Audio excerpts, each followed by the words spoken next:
Primera fue con Rafael Ollarte, ya está César Ricaurte, querido amigo, y él es pues el director de Fundamedios, con quien conversamos siempre, y quizás hoy día vale la pena, César, conversar sobre cómo ve usted y cuál es el criterio de un hombre que tiene una empresa y una institución, no una empresa, una institución tan seria. ¿Cómo ve en este momento la democracia y la libertad de expresión? Muy buenos días, querido amigo. Qué gusto de saludarlo. Bienvenido a I99 FM y a I99 TV. ¿Cómo estás? Buenos días, Eduardo. Un enorme saludo también para usted. Espero que se recupere pronto de la garganta. Gracias. Siempre un gusto conversar con usted, con todos los amigos de la I99, y un enorme saludo para la audiencia también. Se abre un periodo, yo diría, de incertidumbre, realmente. Estos resultados electorales, y yo creo que vale la pena separar, por un lado, los resultados de las elecciones seccionales y, por otro lado, los resultados del referéndum. En las seccionales lo que vemos es la consolidación el avance importantísimo de la revolución ciudadana a nivel de todo el país, ¿cierto? El mapa político del país se ha vestido de ese celeste que caracteriza al nuevo partido, al partido que se creó de las cenizas de Alianza País y es liderado por parte del expresidente Rafael Correa. En gran parte del país han ganado sus candidatos. Recordemos que Correa hizo campaña abiertamente por sus candidatos. Digamos que hay parte de esa victoria seccional que es evidentemente parte también de ese enorme peso político que sigue teniendo el expresidente Correa. Y por otro lado están, y estas elecciones y los resultados de las elecciones seccionales significa también el declive, el retroceso, en primer lugar del partido de gobierno. Creo realmente prácticamente desaparece del mapa político. El Partido Social Cristiano retrocede severamente en varios de sus bastiones tradicionales. Eh, Pachacutic mantiene presencia en la Sierra Central y en algunas zonas de la Amazonía. Y esto abre como digo, un clima de incertidumbre, porque si vemos en cambio los resultados del referéndum, significan un enorme revés para el gobierno, por más que el ministro Jiménez, el ministro de gobierno, haya salido a decir que no es tan dramático como se lo pinta, ¿no es cierto? Definitivamente es un enorme revés para el gobierno. Básicamente lo deja sin capital político. El presidente Lasso ayer hacía un llamado a un acuerdo, a la conciliación, ¿no es cierto?, a iniciar diálogos con las distintas de fuerzas políticas, pero la reacción casi inmediata del expresidente Correa ha sido decirle, no, lo que vamos a buscar es sacar a Lasso del poder, que se vaya a Lasso, que adelantemos elecciones, ¿no es cierto?, avanzar a un escenario de inestabilidad. Y de lo que se colige también de las palabras del máximo líder social cristiano, que lo sigue siendo el abogado Jaime Nebot, también ellos no están por la tarea, el Partido Social Cristiano no está por la tarea de sostener al gobierno. Pachacuti, que es un partido que tiene diferencias a su interior, pero el movimiento indígena, que es el eje de Pachacuti, ha señalado ya que claramente que va a movilizarse a las calles ante los supuestos incumplimientos del gobierno en los acuerdos que se han logrado en los últimos meses.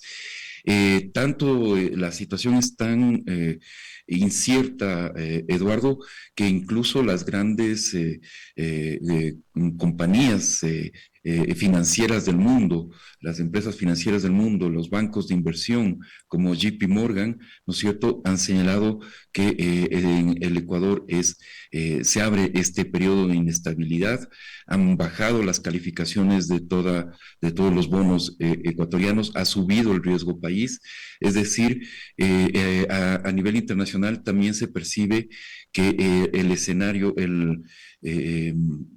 la jornada electoral del día domingo abre un escenario de enorme incertidumbre y diríamos que incluso de inestabilidad política.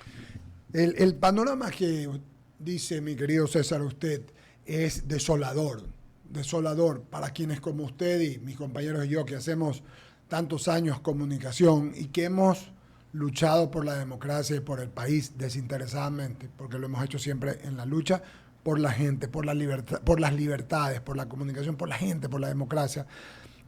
Pero si tomamos todas sus palabras en este momento y las ponemos, como digo yo, en una licuadora como ingredientes, nos va a salir hiel, porque realmente para un gobierno que no cumple 2 años, perder una consulta que se suponía nunca podía perder, tener realmente nada en su estructura, porque su estructura política no haya ganado casi nada siendo gobierno, y encima que sus aliados se quejen constantemente y le estén diciendo cosas, que JP Morgan venga a decir lo que usted ha dicho, pues hace que el gobierno tenga un momento de reflexión. Un momento de reflexión y debe ser personal, íntimo. Le digo esto porque el 14 de mayo se posesionan las nuevas autoridades de control y les van a nombrar muchas autoridades nuevas, que todos sabemos cómo son las autoridades de ellos, no son autoridades a veces de las que deben estar allí, idóneas, deben estar allí. Bueno, pero siguiendo ese camino, y mire el tiempo, estamos 7 de febrero, esto va a pasar el 14 de mayo, el 24 de mayo, César, se eligen las nuevas autoridades de la Asamblea Nacional, una asamblea en la que tiene todo en contra y en la que no ha habido talento suficiente para poder lograr, igual que en el Ministerio de Gobierno, no ha habido talento suficiente para poder amalgamar una idea que una al país y no la desuna, porque el Ecuador está más desunido que nunca. Esa es la realidad de lo que ha pasado en todo, ¿no? Entonces, con este panorama desolador, mucha gente comienza a hablar muchas cosas que en mi criterio no deben. La estabilidad del gobierno, se lo dijo un funcionario amigo muy querido el otro día, hace 2 semanas le dije, ¿tú temes por la estabilidad del gobierno? Me dijo en este momento no, pero viendo, no había pasado lo que ha pasado. Y con lo que usted dice, más lo que yo añado, si le ponemos eso también a la licuadora, ya no solo vas a ver ahí el jugo, sino vas a ver algo mucho más feo. Y la gente y el país y los agentes se ponen nerviosos, la confianza vuela. Ya, además este tema permanente y constante de estar diciendo cosas de libertad de expresión, achacando, le quedan 3 meses al gobierno realmente para poder resolver este problema. En esa instancia, si el gobierno no lo resuelve, mi querido César Ricaurte, en su criterio, que es un hombre con experiencia y capacidad, tiene 2 caminos. El uno, llamar, si no logra, que es lo que ideal, logra amalgamar al país. Ayer lo escuché al presidente hablando, diciendo que ha escuchado al pueblo, tal. Pero yo no sé si los que están del otro lado quieran, pues ahora, cuando está derrotado, una cosa es cuando usted está en el sumo del poder, reunirse. Entonces, tiene 2 caminos probablemente. Si no logra la estabilidad, si no logra algún tipo de pacto de la Moncloa o camino o diálogo.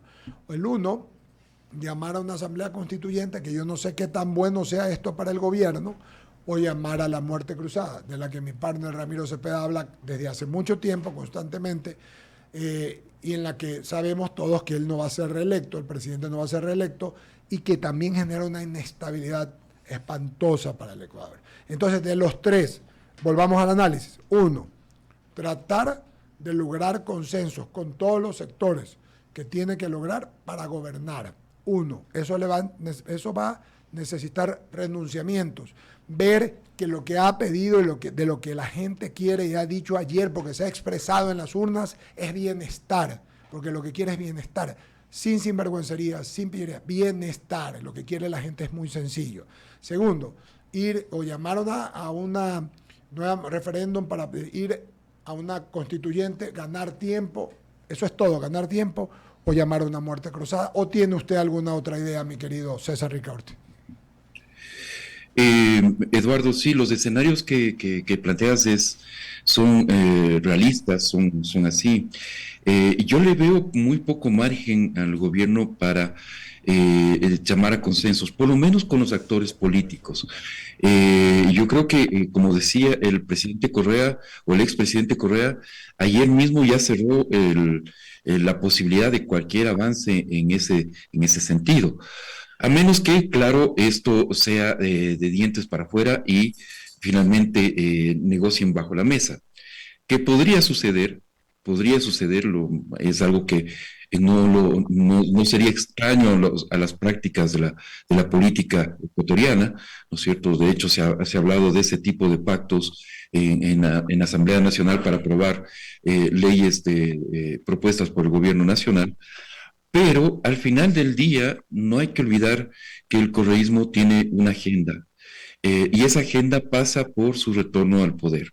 Y eso, yo creo que en este momento el correísmo, el expresidente Correa, ve una oportunidad de oro en que regresar al poder lo más pronto posible, no esperar al 2025, ¿no es cierto?, sino que abrir un camino expedito para regresar al poder de la forma más rápida, ¿no es cierto? Y yo creo que eso va a marcar también mucho de la gestión de las nuevas autoridades seccionales a nivel local. Revolución Ciudadana, el correísmo, es un partido que ha demostrado que cuando llega al poder, sea a nivel local o nacional, lo que tiene básicamente es un proyecto de poder, un proyecto de tratar de construir o de cimentar de tal forma las instituciones y las herramientas institucionales que le permitan perpetuarse en el poder, continuar en el poder de forma indefinida. Eso es parte de su ADN político y es claro que desde los territorios, desde los gobiernos seccionales van a cimentar ese proyecto de retorno al poder y de perpetuarse en el poder. A costa, obviamente, de las instituciones democráticas que van arrasando en el camino. Entonces yo le veo un poco margen si el gobierno piensa en algún tipo de pacto con el terrorismo, yo creo que va a ser a costa de eso, ¿no es cierto?, de impunidad, de que se borren los juicios, de permitir elecciones o posesiones de funcionarios cuestionados, etcétera, etcétera.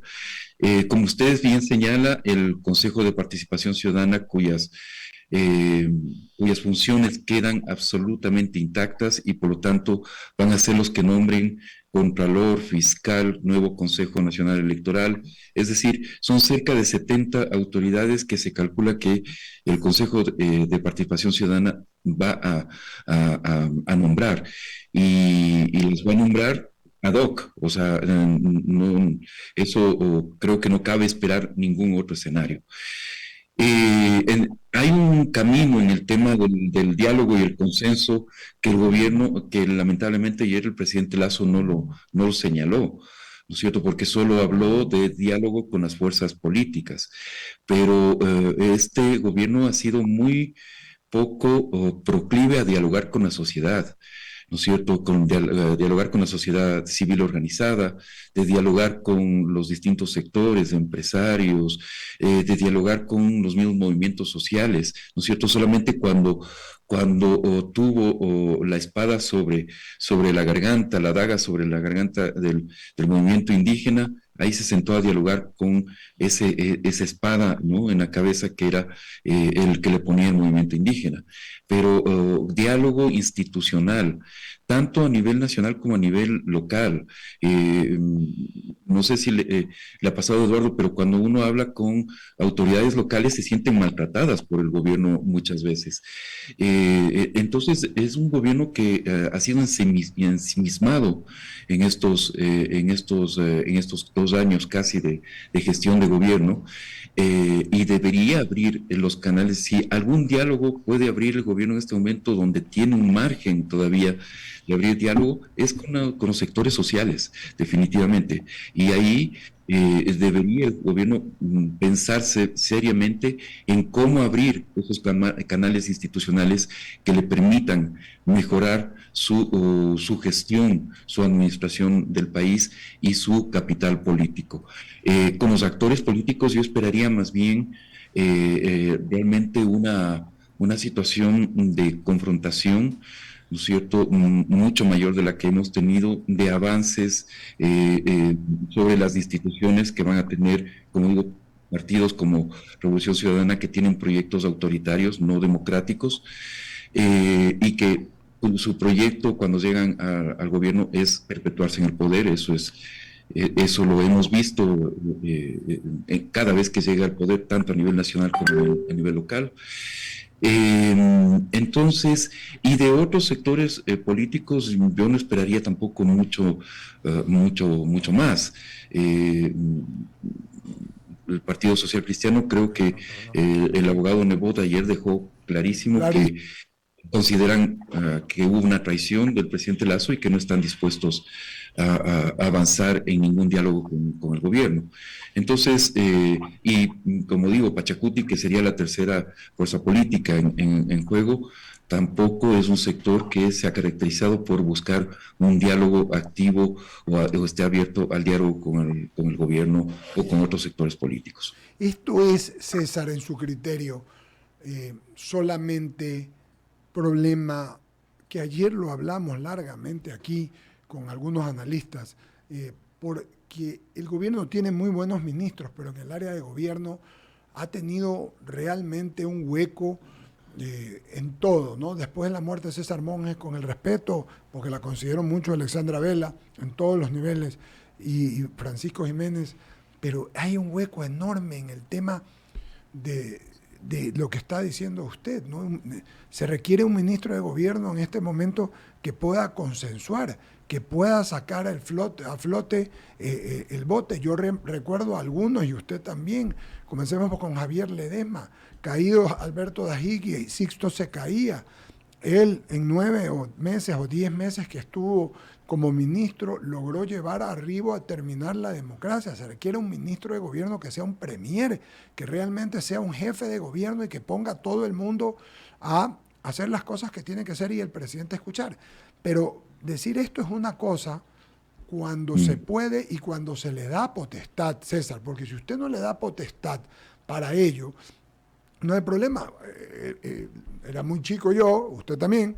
Luis Robles Plaza decía siempre que él era ministro de gobierno. Entonces venía un ministro de alguna otra cartera. No, que yo mando, tú no mandas, yo soy el ministro de gobierno. Y esto se hace porque esto le conviene al Ecuador y al gobierno. Entonces, pero hay un hueco en el Ministerio de Gobierno, mi querido César. Entonces lo que está usted analizando y lo que le digo yo nos lleva. Y ayer todo lo que hablamos, la pérdida de la consulta, más allá que de una crisis de gabinete, porque tiene muy buenos ministros, lo señalamos, aquí está el señor Prado, que es un gran ministro, el señor Arosemena es un gran ministro, Bernal es un muy buen ministro, Donoso es un muy buen ministro, y si sigo así, ¿dónde está el hueco? El hueco está en el Ministerio de Gobierno, pero lo tienen que dejar actuar. Lo que dice usted, lo asumo realmente como una omisión mía, son los sectores sociales, él tiene que juntarse a ellos en todo el Ecuador, y buscar un consenso nacional para no perder el país, porque el tema es de un presidente que se lo quiere sacar, porque mire, el tema es que hay, como sabemos, Ramiro, hay legitimidad de elección y de ejercicio. El presidente tiene legitimidad de elección, pero hay quienes pero la legitimidad de ejercicio no está funcionando. Entonces viene alguno por allí que perdió las elecciones y dice, no, ya ándate, ándate porque nos conviene, tienes que irte para regresar nosotros porque le da la gana. Entonces, no por una elección, no por un producto de la democracia, sino producto de que no le han salido las cosas, César. Entonces, tenemos que ver bien eso. Yo celebro su idea. Sí, Eduardo, yo en general comparto contigo el tema de que no ha sido un mal gobierno radicalmente, como algunos quieren verlo, como un gobierno que ha sido absolutamente inepto porque en realidad si uno se pone a ver las cifras, tanto económicas como sociales, ¿no es cierto? Las cifras macro del país no son tan malas en el contexto latinoamericano, en el contexto de una doble crisis, primero la de la pandemia, ¿no es cierto?, cuyos efectos todavía se prolongan, y luego la de la crisis de la guerra en Ucrania, la inflación mundial que eso ha traído, ¿no es cierto?, las dificultades económicas que está experimentando, las turbulencias que se está experimentando en gran parte del mundo. El Ecuador se ha sostenido de mejor forma, de una forma bastante ordenada. Ahora, es evidente que el gobierno tiene un déficit primero de política, como bien señalas tú, de tener un premier, un ministro de gobierno que pueda hacer política, que pueda dirigir las acciones de estrategia política de gobierno. Luego, evidentemente, las deficiencias de comunicación han sido a lo largo de todo el gobierno, y eso también se demuestra en el cambio constante de secretarios de comunicación. Pero al final esos cambios constantes de secretario de comunicación, incluso de ministro de gobierno, recordemos que son varios los ministros que han pasado durante apenas un año, casi 2 años de gobierno, ¿no es cierto? Un año, 9 meses. estamos Año 9 meses. Sí, 21 meses más o menos entonces. Pero yo lo que encuentro es que en este momento el gobierno tiene que hacer un rediseño total de sus políticas. En primer lugar, para tratar de entender y asumir de mejor forma la administración pública. Si algo se nota claramente que el gobierno tiene un déficit es en el manejo de la administración pública. No tiene experiencia, no tiene conocimiento, por eso es que se dice que tiene muchos funcionarios correístas que están infiltrados ahí, ¿no es cierto? El gobierno no tiene esos cuadros que le permitan el manejo de la administración pública de una forma eficiente. Y por otro lado, ser un gobierno que escucha, un gobierno que dialoga institucionalmente, no por una cuestión de me veo en la necesidad y me siento en una mesa y mañana me olvido de este tema, sino reconocer y adoptar, activar los mecanismos institucionales de diálogo, de un diálogo social amplio, que no tiene que limitarse solamente a la dirigencia política o a los asambleístas, sino que, como digo, tiene que reconocer el valor de la sociedad civil, de los sectores sociales organizados, y donde tiene que entrar justamente a escuchar a las universidades, a la academia, a la sociedad civil organizada, a movimientos sociales, etcétera, etcétera. Yo creo que es indispensable, y ese ha sido el gran déficit de esta primera parte de gobierno, que ha sido un gobierno que no escucha, un gobierno que aparece por eso mismo como arrogante, ¿no es cierto? Un gobierno que aparece como cerrado en sí mismo, y que no escucha. Y eso justamente es lo que abona a ese déficit de legitimidad de la que tú hablabas, Eduardo, hace un momento, ese cómo ha ido perdiendo legitimidad del gobierno a medida que avanza su gestión, justamente porque no entiende que gobernar básicamente es escuchar. Y eso no lo ha hecho, comenzando por la cabeza de gobierno, que es el presidente Guillermo Lasso. Ramiro Cepeda, por favor, adelante. César, primero le damos el buenos días a Javier Segarra, solo el buenos días, Javier, que ya está conectado. Hermano, gusto de saludar. Buenos días, Javier. Ya, Hola, ¿cómo les va? Buenos días, César. ¿Cómo les va? Buenos días. Gracias, Ramiro. Adelante. César, si viviéramos un régimen parlamentario, todo el gabinete, todo el gobierno hubiera tenido que declinar con un resultado como el que sucedió ayer. Como vivimos un régimen republicano, todo el frente político debería estar afuera ya. Pero es una necesidad imperiosa, porque no se puede tener a su alrededor a gente que no funciona. Amigos no son buenos colaboradores. Muchachos jóvenes, inteligentes, formados en una fundación y no en la calle, en la esquina, en la vida política, en la vorágine de la confrontación, no son para estar al lado de un presidente. Y tampoco puede ser que se comience un gobierno peleándose con el 40% de un electorado, con el 15% de un electorado y tratando de hacer mayorías inconfesables con gente que de alguna u otra manera podrían haber coincidido en una elección, pero jamás en una idea de gobierno. El presidente quedó solo desde el primer día de su gobierno y entender eso sigue costándole la vida. Mi pregunta va a lo siguiente: al presidente solo le queda un camino y es terminar dignamente su periodo, porque olvídese de la reelección. Su tarea fundamental ahorita, y yo coincido con usted, no todo lo ha hecho mal, y voy a hacer una comparación con el pasado.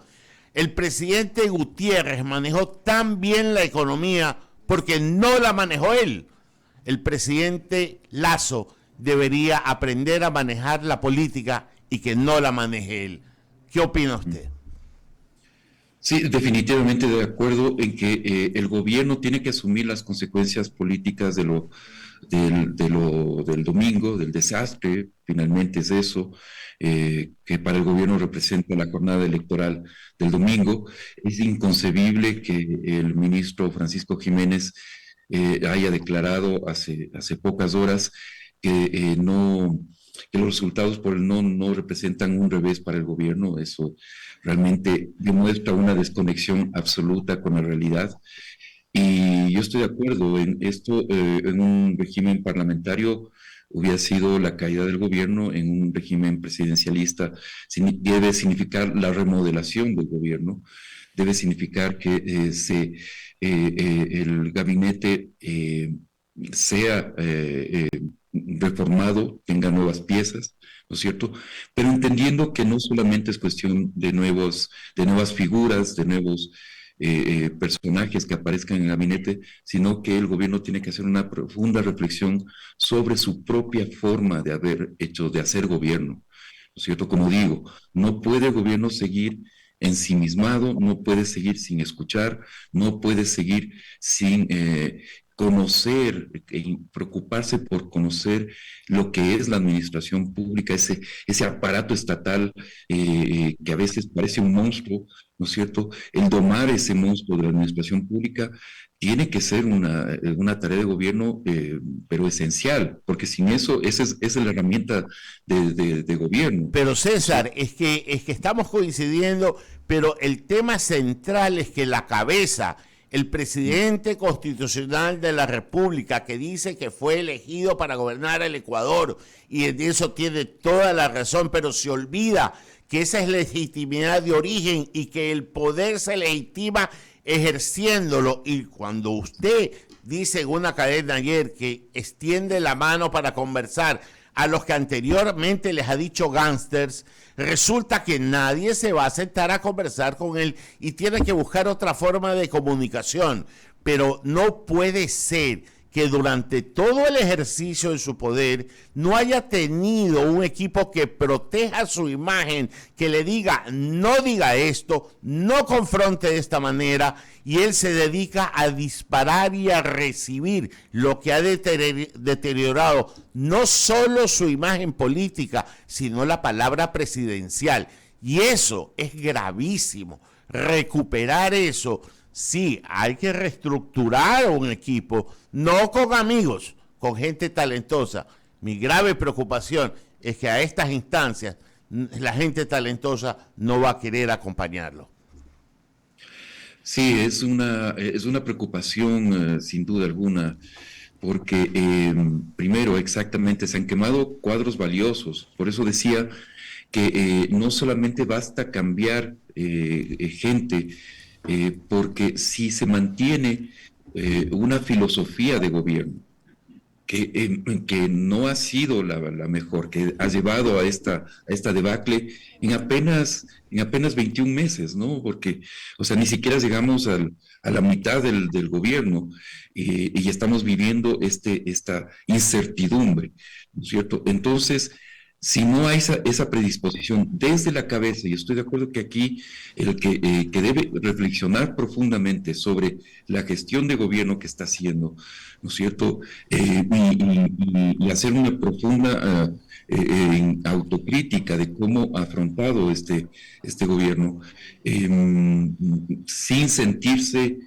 como a veces aparece el presidente Lazo, aparece acosado, aparece a la defensiva, ¿no es cierto? Pensando que todo quien le critica y demás es un desestabilizador.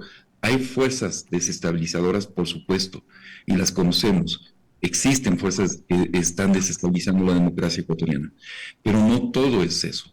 Y no puede leerse un país a partir de esa lógica de amigos, enemigos. Esto ya lo vimos en el correísmo también. Entonces, yo creo que sí, se tiene que producir una remodelación del gabinete, pero también tiene que haber un cambio profundo en la filosofía de gobierno, en cómo llevar, cómo conducir las riendas del país. Si no, los caminos que se abren es lo que mencionaba Eduardo, es decir, yo creo que lo de la Asamblea Constituyente es mucho más difícil a nivel práctico, ¿no es cierto? Requiere que la Corte Constitucional se pronuncie, que la misma Asamblea Nacional se pronuncie.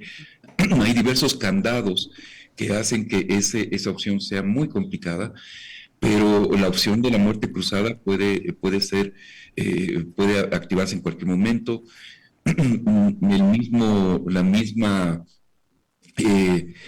destitución del presidente en la Asamblea Nacional, saltándose obviamente las disposiciones constitucionales, pero a estas alturas hemos visto en el Ecuador algunos juegos políticos de esa magnitud. Entonces yo creo que si no hay esos cambios de gobierno, lo que se viene es o un lento y doloroso declive del gobierno, ¿no es cierto? O un acoso de tal forma que el gobierno va a terminar, no va a terminar este año. Es terrible escuchar el diagnóstico, pero es la realidad.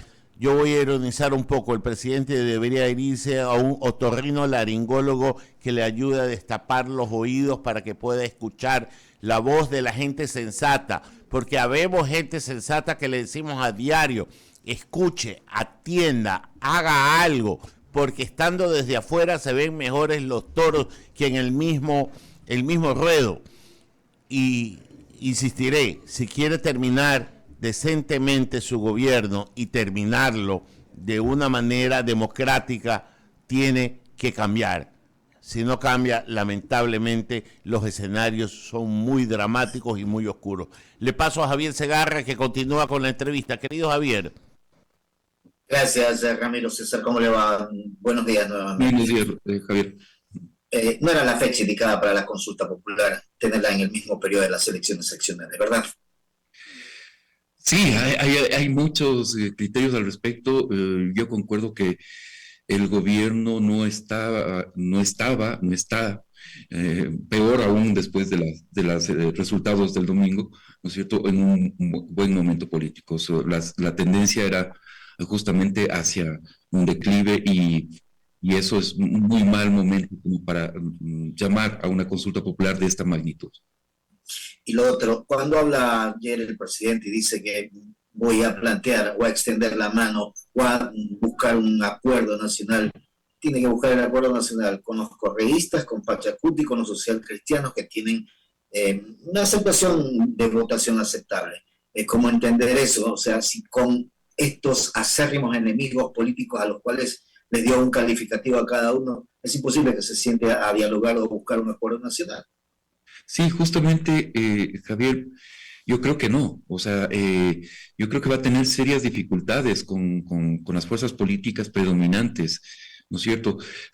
Va a poder sentarse con fuerzas políticas minoritarias, quizás movimientos locales, quizás partidos que tienen muy poca representatividad, ¿no es cierto?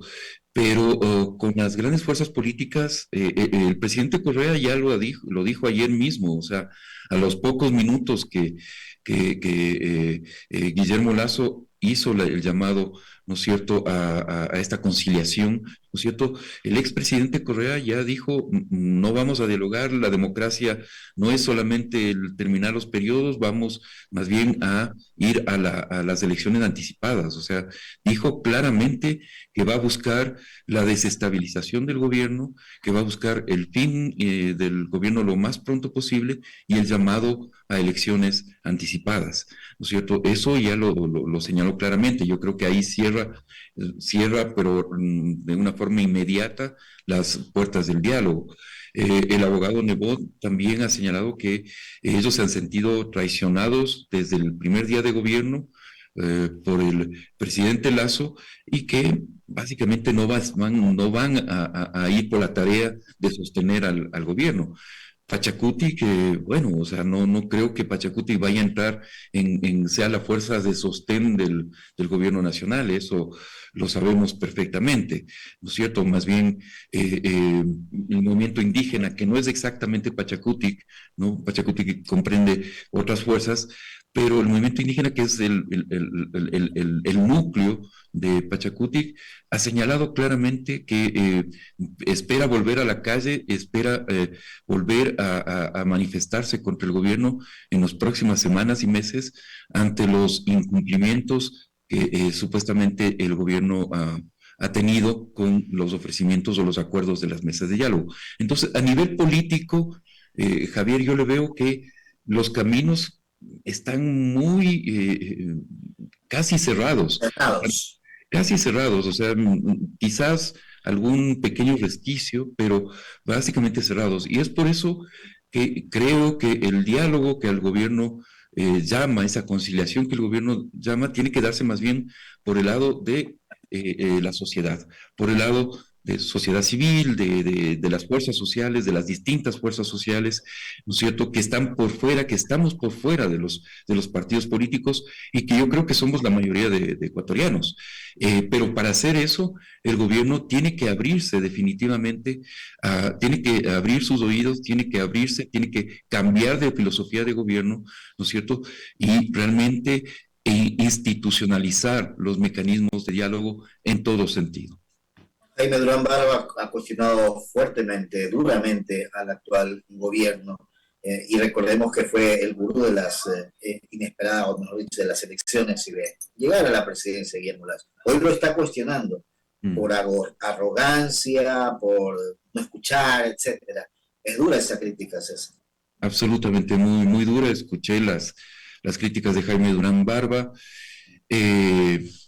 Bueno, o sea, yo creo que este tema de la arrogancia, de la falta de escuchar al presidente Lasso, creo que es una percepción generalizada, ¿no es cierto?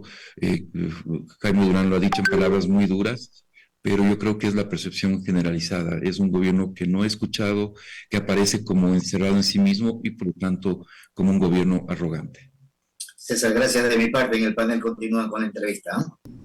¿Qué tal, César?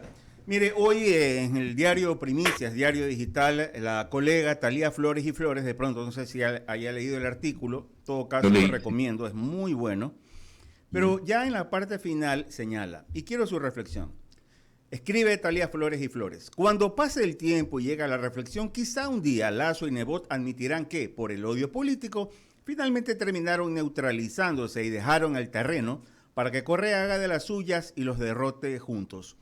Su criterio.